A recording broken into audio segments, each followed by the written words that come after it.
You're listening to an Airwave Media Podcast.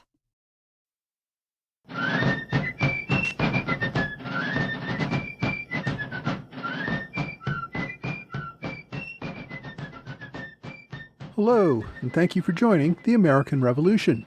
This week, episode 254, The Battle of Springfield.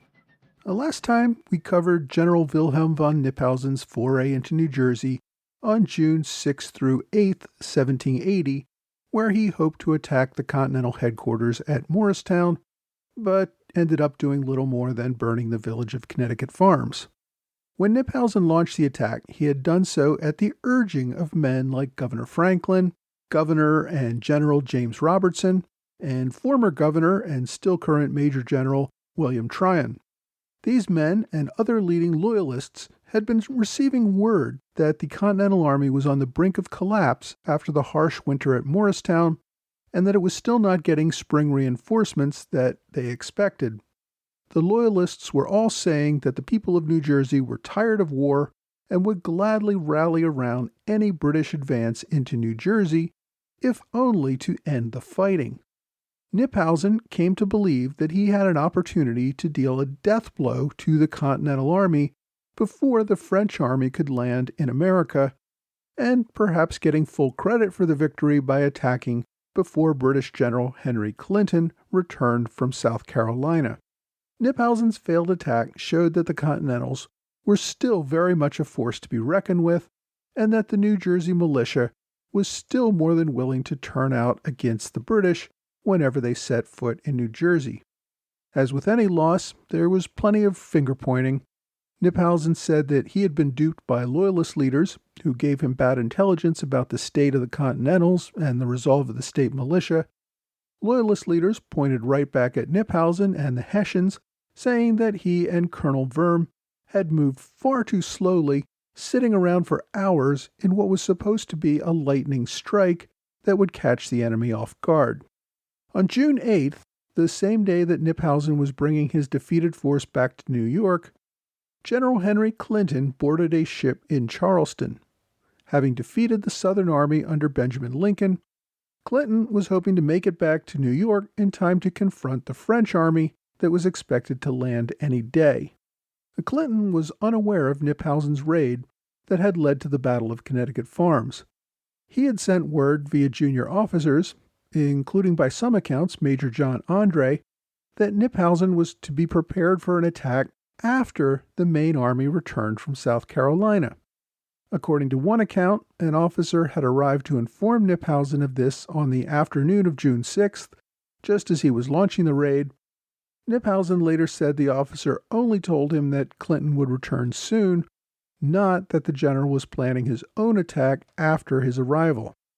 General Clinton made it back to New York in a relatively speedy 10 days, arriving on June 18th.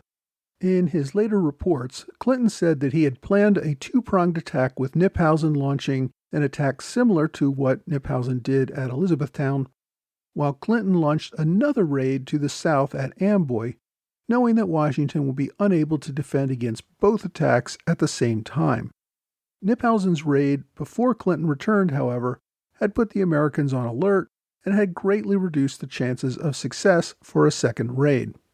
At the same time, Clinton also received intelligence from General Benedict Arnold, the commander at West Point, who had already agreed to switch sides at an appropriate time. Arnold reported to Clinton that the French army was due to land at Newport, Rhode Island. Kniphausen's raid that ended at Connecticut Farms certainly put Washington and the Continentals on alert. After some thought, Washington concluded that Kniphausen's raid must not have simply been a failed attack. Rather, it was a feint to encourage Washington to move more of his army further south and closer to New York City in anticipation of the next raid. If that was what the British wanted him to do, Washington believed the next real attack would be for the British to sail up the Hudson River and attack West Point.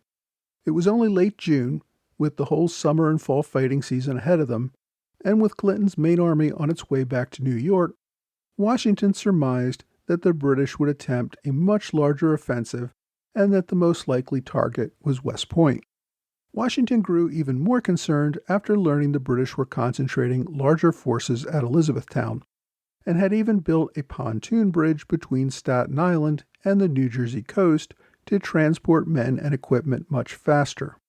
Now, even before Connecticut Farms, Washington had been frustrated by the failure of Congress and the states to supply him with enough soldiers to conduct a credible campaign in 1780.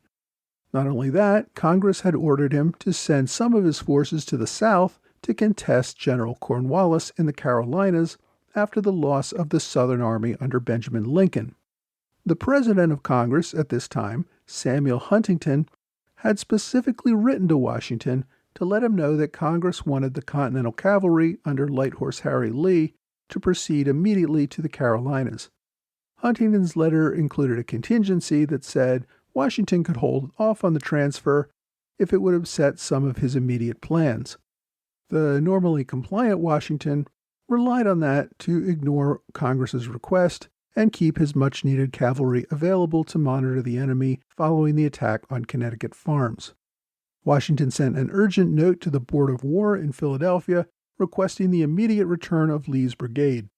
Lee's infantry had already moved further south, but the cavalry returned to Morristown to assist Washington.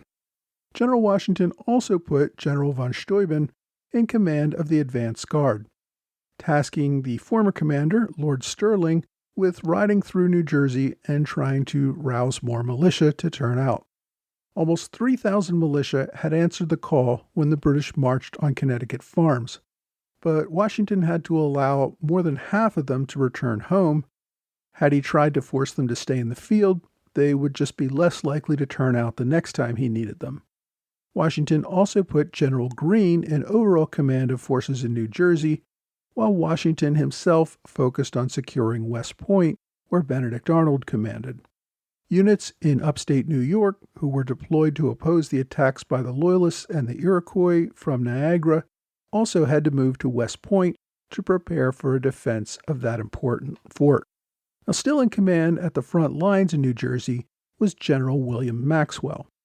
In my last episode, I mentioned Maxwell's key role in preventing the British advance, but I've never really given much detail on Maxwell. General Maxwell was of Scottish descent, but was born in Northern Ireland. When he was a young boy, his family moved to Warren County, New Jersey, which is northwest of Trenton. At age 21, Maxwell enlisted in the provincial militia and was one of many future generals who had one of his early military experiences on the Braddock Campaign near what is today Pittsburgh. As a lieutenant in the New Jersey Blues, Maxwell fought in the French and Indian War, participating in the British assault on Carillon, where British General Howe's older brother was killed. After the French and Indian War, Maxwell continued to serve in the British Army as a commissary officer on the frontier. He spent time at Fort Michilimackinac in what is today Michigan. Despite his long-standing role with the British Army, Maxwell was a committed patriot. In 1774, he resigned his commission and returned to New Jersey. The following year, he took a commission as colonel in the 2nd New Jersey Regiment. After his regiment joined the Continental Army, Colonel Maxwell led his regiment on the Quebec campaign under General John Sullivan. As the war moved to the New York-New Jersey area in the second half of 1776, Congress appointed 10 new brigadier generals in August and September. Colonel Maxwell was not among them. Finally, in October, after the British had already taken New York and were on the verge of invading New Jersey, Congress finally promoted Maxwell to brigadier. Maxwell fought under Washington during the retreat from New York and in the Philadelphia campaign. He also played a leading role in the Sullivan campaign of upstate New York. Now, despite his active leadership roles in the war, Maxwell did not seem to stand out. He was known as Scotch Willie to the men and had a rather rough-hewn, hard-drinking persona that probably kept him from the favor of gentlemen like George Washington. In 1777, Washington had authorized Maxwell to form the New Jersey Brigade, which was supposed to be an effective light infantry force. Maxwell did creditably well at Couch's Bridge and Brandywine, but his actions did not seem to overly impress the leadership. So despite 4 years of combat as a brigadier in 1780, Maxwell had failed to see another promotion. One reason was probably that New Jersey already had a major general, and that 2 from that state might have been seen as excessive. Another reason was Maxwell's reputation for drinking. That's something that wouldn't necessarily prevent his promotion, but it certainly didn't help. Washington found Maxwell most useful in his home state of New Jersey, mostly organizing local militia for defense against British raids. As he had under General Sterling at Connecticut Farms, Maxwell would command a mix of Continentals and militia at the front of the American lines where the British were expected to attack. Back in New York City, General Clinton blamed the whole state of alert in New Jersey among the Americans on General Knyphausen's ill-advised assault of June 7th. Clinton and Knyphausen were barely on speaking terms after that. With reports from Arnold that the French were going to land very soon on Rhode Island, Clinton decided that an assault on West Point was out of the question. Even if the British managed to capture West Point, the combined Continental and French army could probably take it back and might also capture a sizable chunk of the British army in the process. Instead, Clinton planned an attack that he hoped would force Washington's Continentals into combat in open field in New Jersey. He ordered Generals Matthew and Knyphausen to take 6,000 men across to Elizabethtown and march towards Springfield. Notably, Clinton put Major General Matthew in charge of the operation, only supported by Lieutenant General Knyphausen. Clinton would then deploy a second force of 4,000 men under the command of Major General Alexander Leslie to Haverstraw Bay, up the Hudson River, about 15 miles south of West Point. This would put Washington's Continentals in between 2 different armies, and yet keep his forces close enough to New York City that his armies could still defend against any surprise attack. The British could then capture or destroy the Continentals before they could escape into the mountains. As I said, the British still held a beachhead at Elizabethtown, which was regularly taking hit-and-run raid attacks from the Americans. These attacks were often led by Lee's cavalry, who were trying to determine enemy numbers. On the night of June 22nd, a group of Queen's Rangers, led by Colonel John Graves Simcoe and Hessian Jaegers, sent out a raiding party from Elizabethtown to capture a few of the American pickets. Now, they managed to capture a few prisoners, but they also lost 2 men killed, several wounded, and a couple of their own captured by the Americans, who remained on full alert. That night, in the pre-dawn hours of June 23rd, the British launched their main offensive. General Matthew was already in Elizabethtown with a division that included the Queen's Rangers and a number of other Hessian, Loyalist, and regular units. Knyphausen commanded a second division that would cross the pontoon bridge and support Matthew. A third division under General Robertson would remain in Elizabethtown to keep open a line of supplies and communication with New York, and also a possible line of retreat. Matthew and Knyphausen's divisions would march to Connecticut Farms as they had weeks earlier. There they would divide so that Knyphausen would march directly towards Springfield, while Matthew would march back to the east away from the enemy and make an unobserved advance towards Springfield from a different direction. Matthew's division, led by Colonel Simcoe and the Queen's Rangers, led the advance beginning around 4 a.m. They almost immediately came into contact with Maxwell's Continentals and New Jersey militia at Connecticut Farms, or what was left of the village. The Americans had set up their defenses amidst the ruins of the houses burned there weeks earlier. In planned retreats, the Americans pulled back across the Rahway River. Behind them was the village of Springfield. General Greene anticipated that the British would probably mount a direct assault as a distraction while they hit their target with a flanking maneuver. It was a plan of attack that the British had used successfully in many prior battles against the Americans. So, instead of keeping his main force at Springfield, Greene positioned most of his soldiers at Short Hills a few miles to the north. A relatively small number of Continentals and militia fought a slow retreat against the advancing British, ultimately sacrificing possession of Springfield with the intent of staying between the British and Hobart Gap a more defensible area that would be necessary for the British to capture if they wanted to march on Morristown. As Greene anticipated, Knyphausen pushed directly against Springfield, while Matthew's division crossed further upriver with the intent of flanking the Americans at Springfield from the side. Knyphausen used a small number of field artillery to amuse the Americans at Springfield, while Matthew crossed the Vauxhall Bridge virtually unopposed. The Knyphausen soldiers entered Springfield by late morning. Apparently, against orders, the invading force burned pretty much all the homes in the village. According to an after-action report, Knyphausen had ordered one house to be burned because troops were taking fire from the enemy from that house. Other soldiers, seeing that house set on fire, took that to mean that it was open season on the entire village of 30 homes being burned to the ground. The Americans continued to pull back in good order, inflicting casualties and staying between the enemy and Hobart Gap. There's one story, unclear if it's true, of the Reverend Caldwell fighting with the defenders at this time. Now remember, Caldwell's wife had been killed a few weeks earlier at Connecticut Farms. The story goes that when the Americans began to run out of wadding for their guns, which is basically little pieces of paper, Caldwell gave them some hymnals by the late Isaac Watts and told him to use those for wadding, crying, "Give 'em Watts, boys." Some of the Americans received orders to launch a counterattack on Springfield, but these orders were quickly countermanded by General Greene, who wanted them to pull back and take a better defensive position. Greene did not want to fight the enemy except on the ground of his own choosing. Springfield was not a strategic target. Keeping the British from reaching Hobart Gap was the goal of the Continental Army. Knyphausen's forces eventually moved forward to the main American defenses behind a second branch of the Rahway River. Once again, the Americans withdrew in good order, still inflicting casualties as they pulled back. Unable to confront the Americans on favorable ground, the frustrated British divisions under both Matthew and Knyphausen ceased their advance by early afternoon.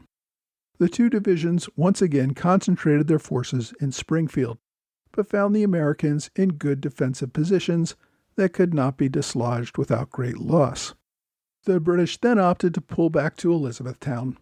Greene sent a harassing force of about 120 soldiers to pursue the British, but kept his main army in their defenses. Lee's cavalry also exchanged fire with the British rearguard and captured a few stragglers. By evening, the main British forces were back in Elizabethtown and using the pontoon bridge to cross back into Staten Island.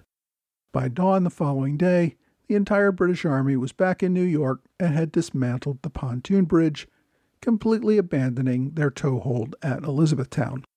American losses were rather light, only 15 killed, 49 wounded, and 11 missing. British losses, as reported by Knyphausen, were also relatively light, 14 killed, 89 wounded, and 11 missing. But several other unofficial reports indicate that British casualties were at least double that amount. Even so, both sides acted with caution. Neither side risked large casualties by engaging with the enemy where the enemy wanted.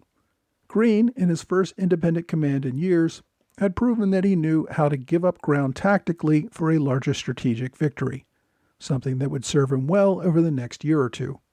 The British had bet that the Americans would make the same mistakes they had made in previous battles.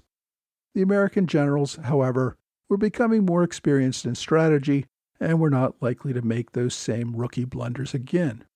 The British were also still relying on intelligence that the Continental Army was on the verge of collapse and that New Jersey was ready to return to Crown rule in order to put an end to the chaos under Patriot rule. These attacks, both Springfield and Connecticut Farms, made clear that the Continentals could still very much hold their own against a large operation, and that the New Jersey militia was still a force to be reckoned with should the British decide to try to attack again. If anything, these attacks made things worse for the British. Burning Springfield Village handed the Americans another public relations victory. They could portray the British and Hessians as ruthless savages who had no regard for civilians, which of course encouraged New Jersey civilians to continue to support the Patriots. All the fighting over resources between Army and civilians over the winter seemed to wash away, in the face of a British attack against the New Jersey countryside. Next week, we're going to head south again to North Carolina, where the British in South Carolina start making inroads into North Carolina, resulting in the Battle of Ramsar's Mill.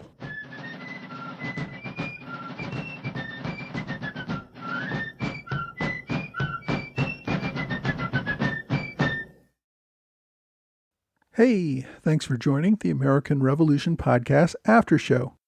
Thanks as always to my Patreon supporters in the Alexander Hamilton Club, Trey Nance, George Davis, and Mike Hager.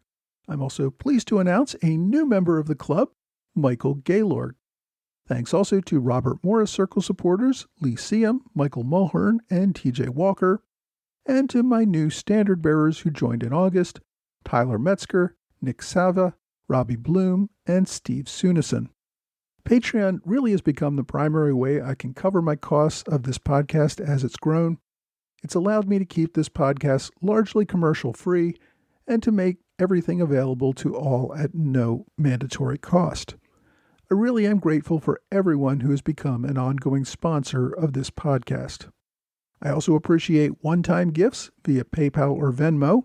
Last month, Rusty Bramlett, Kevin Way, Jean-Francois Deluce, and Jarris & Company all made one-time donations. Thanks much. And just a tip for people giving money on PayPal, you have an option to send payment for goods or services or to friends and family.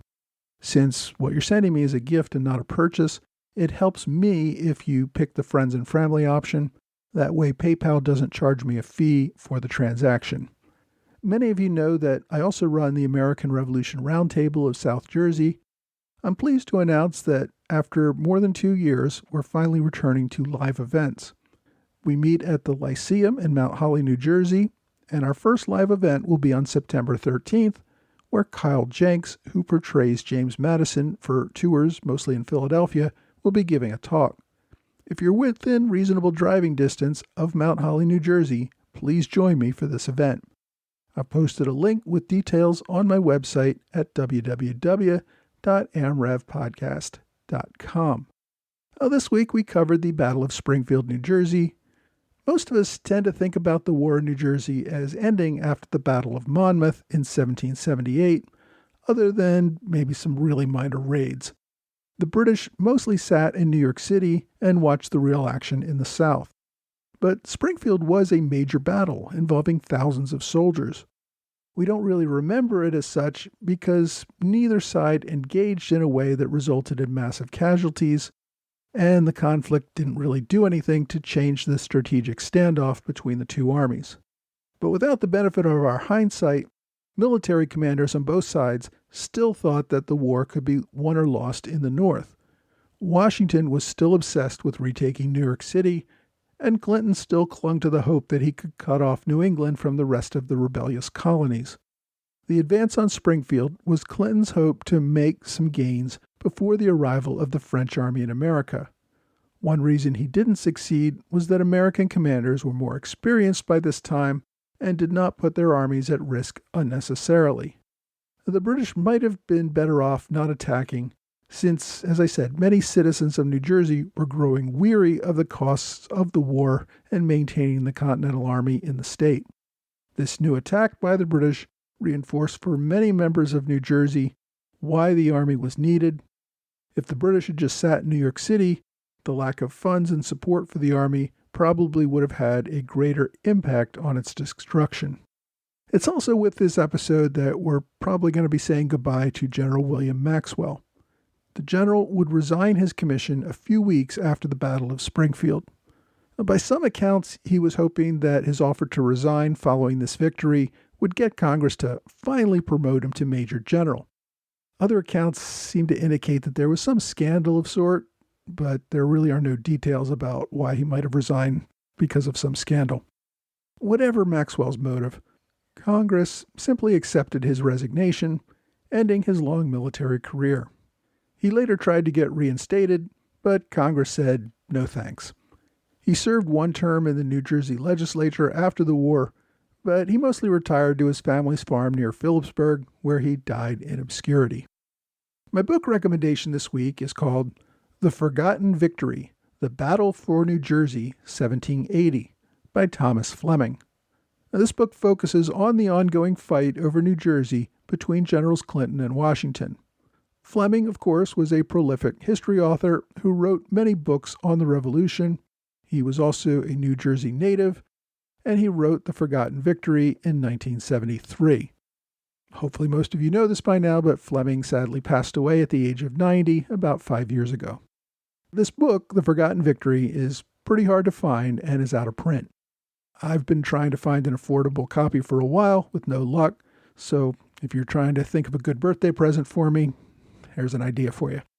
You can get a used copy on Amazon if you're willing to pay big bucks, but otherwise, if you're like me, you can make do with the free online version available on archive.org. My online recommendation is a good article about William Maxwell.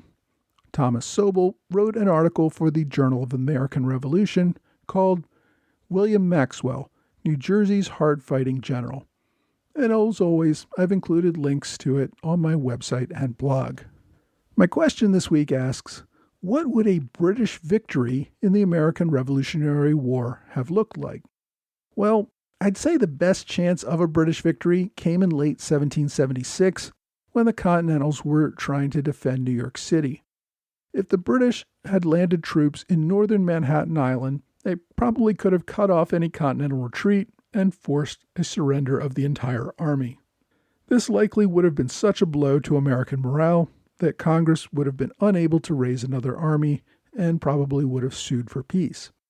Since General Howe and Admiral Howe were both appointed peace commissioners and probably pretty sympathetic to the colonists' cause, they likely would have given out pardons to just about everyone and allowed things to return to normal. Now, in this post-rebellion colonial period, and we're really getting into some alternate history here, but it really could have gone several ways. The British might have recognized that the colonists had legitimate concerns over taxation without representation and adapted the colonial system to meet those concerns. Another option would have been to crack down on the colonies and take away even more rights of self-rule. There were factions in London for either of these positions. If Britain went with the former policy of accommodation, the colonies in America would have continued to grow and prosper. However, it probably would have resulted in the colonies demanding more and more autonomy over time, eventually seeking virtual independence within the British Empire, much like Canada or Australia have today. There probably would not be a single United States. Rather, there would be smaller regional countries such as New England, or perhaps even individual states like Virginia operating as their own countries. The need to unite would not have been as strong since the colonies would rely on Britain for security, and sectional rivalries would have kept the regions divided. Now, if Britain had gone with the latter policy of cracking down, the colonies probably would have continued to resist and fight back, eventually leading to independence at some later time, much like what happened in Ireland. In that case, the U.S. probably would have grown much more slowly, resulting in more French, Spanish, and Russian influence in different regions of North America. Now, the bottom line is that I think some form of independence was inevitable. The colonies were growing too populous and too economically powerful to be contained forever. Further, Britain never would have given full representation to the point where Britain would have become a minority within its own empire. So independence was more a question of when or how, rather than if it would happen. If you have a question you'd like me to answer, please reach out to me on either email or social media. I'll be happy to answer your questions. Well, that's all for this time. I hope you will join me again next time for another American Revolution podcast.